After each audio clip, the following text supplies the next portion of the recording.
Magandang hapon mga kahuan. Sa paglubog ng araw, habang unti-unting dumidilim at pinapalamig ng dapit hapon ang ating kapaligiran, narito na naman ang weather ni Juan upang magbigay ng pinakahuling balita tungkol sa ating panahon. So sit back, relax at panoorin ang ating pinaka-latest na weather update. Patuloy pong epekto ng northeast monsoon o amihan sa malaking bahagi po ng Luzon, kaya makakaasa pa rin tayo ng malamig na simoy ng hangin sa northern at central Luzon. Samantala, ito pong easterlies ay patuloy po nakakapekto sa lalabing bahagi po ng ating bansa, kaya makakaasa pa rin ng mainit na panahon sa Visayas at ganun din po sa Mindanao.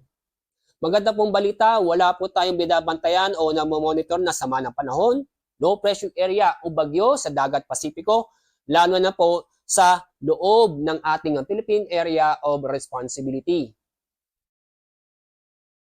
At sa ating magiging lagay na panahon bukas, inaasahan po natin ang paglakas ng amihan at makakapekto ang buong Luzon. Kaya bukas, asahan ang maulap na kalangitan na may mga pag-ulan.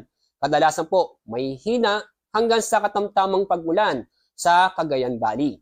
Samantala sa lalabing bahagi po ng Luzon, kasama po ang Metro Manila, asahan po bukas ang maganda at maliwalas na panahon, kung saan makakaranas po tayo ng bahagyang maulap hanggang sa maulap ang kalangitan, maliban lang po sa mga isolated na mahihinang pag-ulan.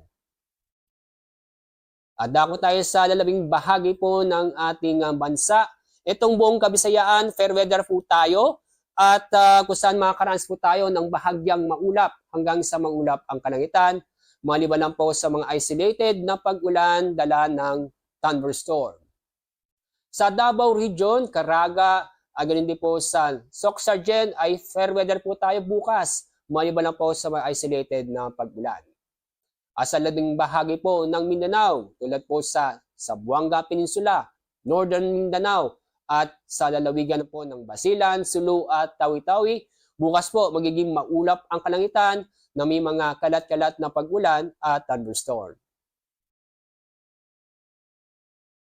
Dahil po malakas po ang hangin dala po ng amihan, may inaasahan pa rin tayong matataas na alon kung saan ang taas ng alon ay halos aabot ng 5 metro.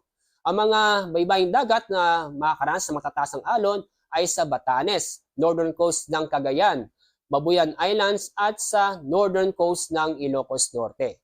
Kaya paalala po sa ating mga kabayan na huwag munang pumalaot sa mga nabanggit na lugar dahil po sa ating pong kaligtasan.